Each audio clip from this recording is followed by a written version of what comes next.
Hey guys, it's Alex and welcome back to another episode of Let's Talk. Hope you guys are having a good day. And before we start, I just want to say thank you guys for over 1,000 subscribers. That's a great growth, and how we did it over under 200 videos was great, especially how we just hit 200 videos. And I just want to say thank you guys for the continuous support.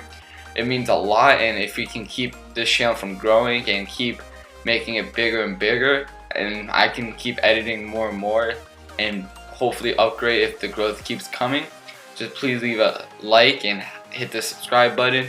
And let's start off. Let's go into the NBA draft that recently happened. Let's just talk about the biggest things, like the trades that took place that night, the trades that didn't take place that night, then other things like who won the draft, who got the right picks for their team, who he thinks didn't do the right thing for their team. And let's start off with the #1 overall pick, as Fultz is heading to the 76ers. And man, do they have a huge future ahead of them. The likes of Covington, Saric, Embiid, Okafor, Simmons, and Fultz now show that the 76ers really did trust the process. Now they look like they can be competing for a playoff spot, and in the near future, if they remain healthy, could be competing for a title. But that leaves a big case of being healthy, and if Simmons and Fultz are good enough for the NBA. Because a lot of things took place as Simmons was out for an entire year due to injury. Embiid only played like 30-something games. Fultz, you don't know yet, but he had some injury problems in the past.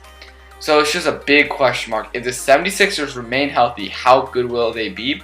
But if they don't, are they going to struggle a lot? And who do they need to sign to help their team become even better? And I think they got the right draft pick. I think they're doing great. I think that they got an A on their draft, and hopefully they do something big and better, like in a signing maybe this year or next year. But I think they're very close to be able to compete for playoff spots and hopefully titles. But let's get into the #2 pick with Lonzo Ball heading to the Lakers. Yes, we all knew this was gonna happen. It wasn't a shocker. Lonzo Ball hopefully will be the next big thing for Los Angeles. But we did say that about D'Angelo Russell a couple years ago, and now he's off to Brooklyn, which I think was a good trade for the Lakers, because that cleared up cap space, let Lonzo Ball enter his spot, and they did get Brook Lopez back, and the cap space they got for trading Mozgov too. Looks like they're hoping that Paul George will sign with them if he does not get traded to the Cavaliers. That might happen.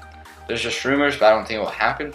He might get traded, sign with the Lakers, or they will sign someone big this offseason or next offseason, because Brook Lopez is on an expiring contract, and it clears up over like 30 million cap space.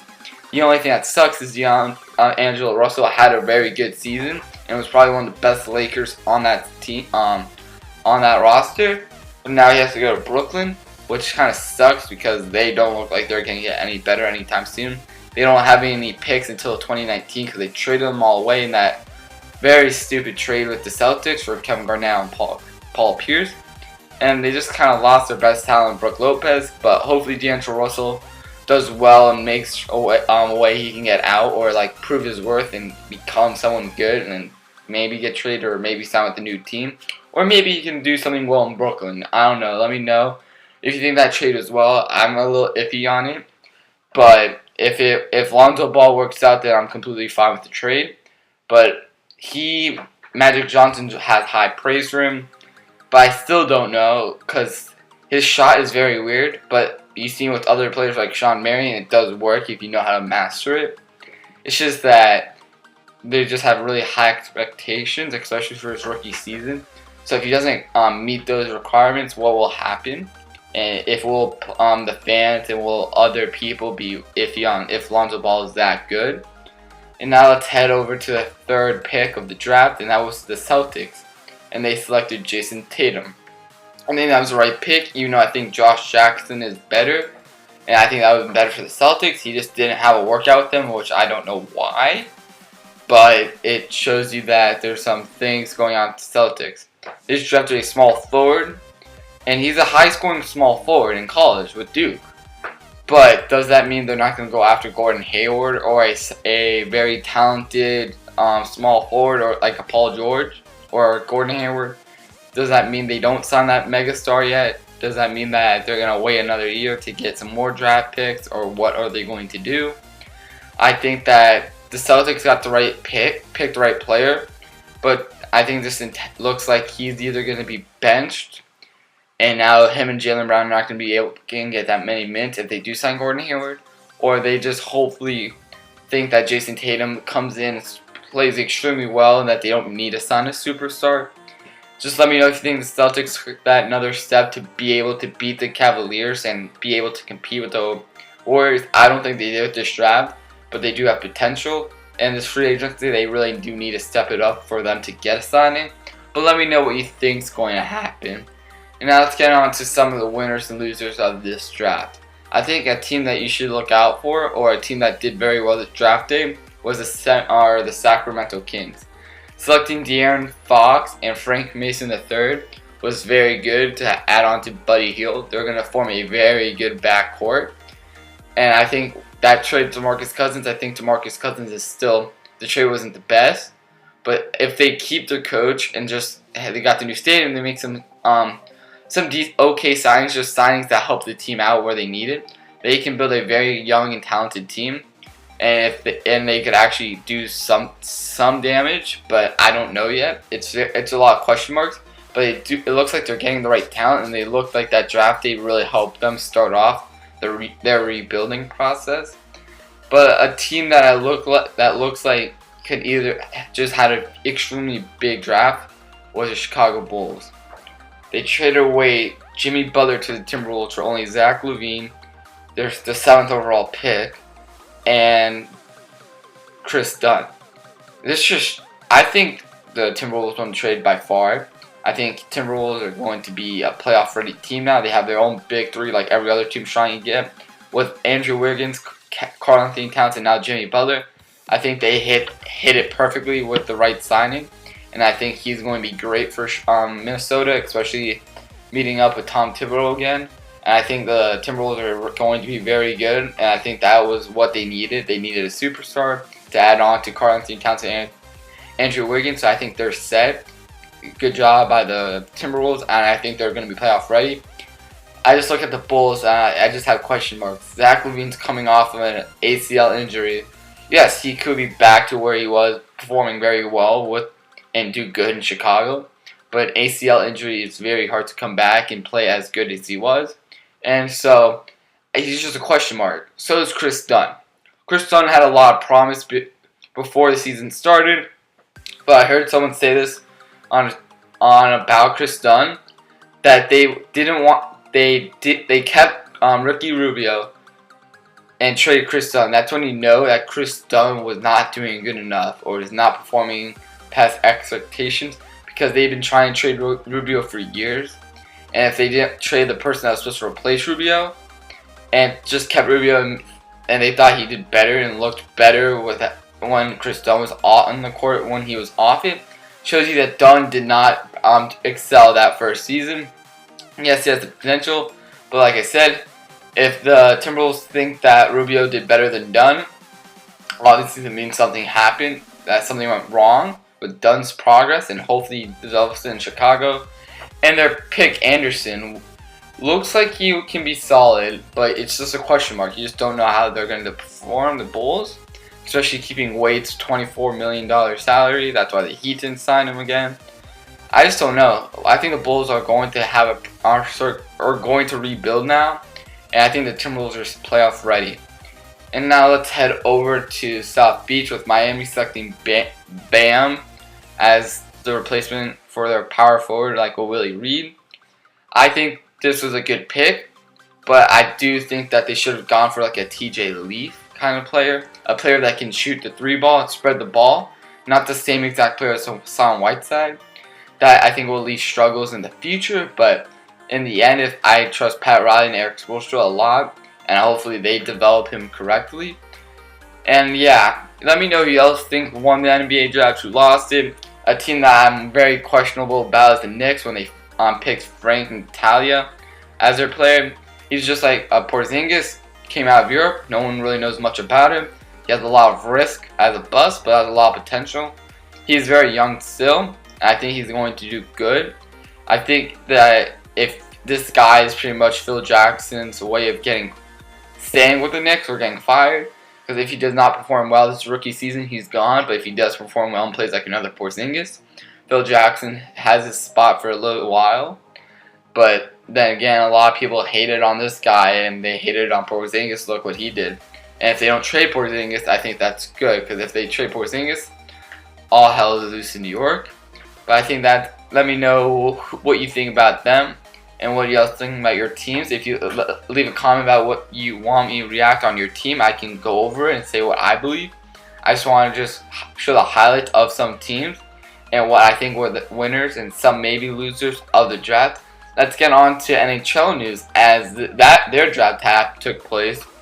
But I wouldn't get into much details, as all I really know is that the Devils selected Nico as their first overall pick. He's supposed to be very talented, a big thing, but it wasn't like the other previous NHL drafts where we had like a Connor McDavid or Austin Matthews coming in. It's supposed to be that big star and only be the next big thing or like in a snap of a finger. I don't really know much about these players because a lot of them came from Europe or like the Canadian leagues, and I don't really know. I can't pay attention because I don't see it. So I don't really know much about the drafts. Let me know what you think, who won the drafts, who didn't. And the Las Vegas Knights got their expansion draft. They selected Marc-Andre Fleury. I think that was a great pick. James Neal. Sadly, Riley Smith and Jonathan Marchessault from the Panthers, which were great players, especially when I'm a fan of them. I don't know what the Panthers were doing with not protecting at least one of them, but hopefully they do sign someone, or they do draft someone that's supposed to be very good, a good forward. But I think that sucks, especially for me, because I don't know what the Panthers are really doing. Last year was a horrible season because somebody says if it's not broke, don't fix it. Well, it wasn't broke, it was working great, but they tried to change the entire defense and that worked out horribly. But hopefully the Panthers are on the right step. And let's get on to soccer news or football news, as the Confederations is heading into the semifinals with Portugal, Mexico, and then Chile and Germany. This is going to be a very good semifinals. Who do you think is going to win it below? I think either Portugal or Germany are the favorites, because I just think Ronaldo can lead the team again, and they're still very talented. And Germany have the best well-rounded team. They're just very inexperienced, so I don't know yet. But let me know who you think is going to win Confederations Cup. There weren't really much big transfers going on. There's a lot of rumors. But Liverpool did sign Salah, and I think that was a fantastic signing. Now they got their other winger. They just need a left back, a center back. You can debate about the goalie, but I think Mignolet did well. Maybe another striker. But yeah, let me know what you think Liverpool are going to place if they don't sign another player, and you think, how do you rate Salah? And let's get into MLB news with the Dodgers, who just won their 10th straight game, led by their rookie sensation Cody Bellinger, who's going off, who's second behind only Aaron Judge in home runs, and he's just tearing it up. And do the Dodgers have something working very well? And like I said, Dodgers do have the highest payroll, but it's not the players that are getting paid the most that are proving how good a team they are. It's Cody Bellinger, Cody, and then Corey Seager. It's a young talent, just like the Yankees. It's the only reason why the Yankees are doing so well, even though they've been struggling recently, why they're just doing so well as a team right now, because of Aaron Judge and Ronald Torreyes. It's all the young players that are performing past expectations, and you're giving them a shot. They're taking, like Gary Sanchez last year and this year is doing well. When Greg Bird comes back, he will hopefully help the team. Starling Castro is another great young talent they had. It shows you that if you develop young talent more, that it will be so much better than just signing over 30 players or 30-year-old players. So let me know about how well the Dodgers are going to do, if they're going to be finally going far in the playoffs like they haven't been, or finally win their title. And yeah, I think that's going to be it for today's Let's Talk. Hope you guys enjoy. Actually, before we end it, I just want to go into the NFL and talk about Derek Carr for a little. I know a lot of people might say he's overpaid. He hasn't proven anything in the playoffs. But everyone says this, and just remember that his value in the NFL market, especially for a quarterback, is far more than 25 million. When it's just the next person in line. Next year now, it's gonna be Kirk Cousins, Aaron Rodgers. All of these players are gonna ask for more money. It just keeps happening. They're just gonna get more and more. So you might look at him at overpaid and just look at all of them overpaid because they're just all gonna be making a lot of money. And I think the Raiders did well with signing him. And let me know if you think that was a good signing or re-signing by the Raiders, and you think that was enough or that was worth it, and they spent the right amount of money, because I think they did. And that's gonna be it for today's Let's Talk. Hope you like and subscribe. Please, if hit the subscribe button. Let's keep continuing this channel. Tell anyone about it. If you guys are the real reason we can continue growing this channel. If your voice spreads out and talks about it, this channel will fully blow up, and it will make it better for this show and this channel in general. Thank you guys for watching, and peace.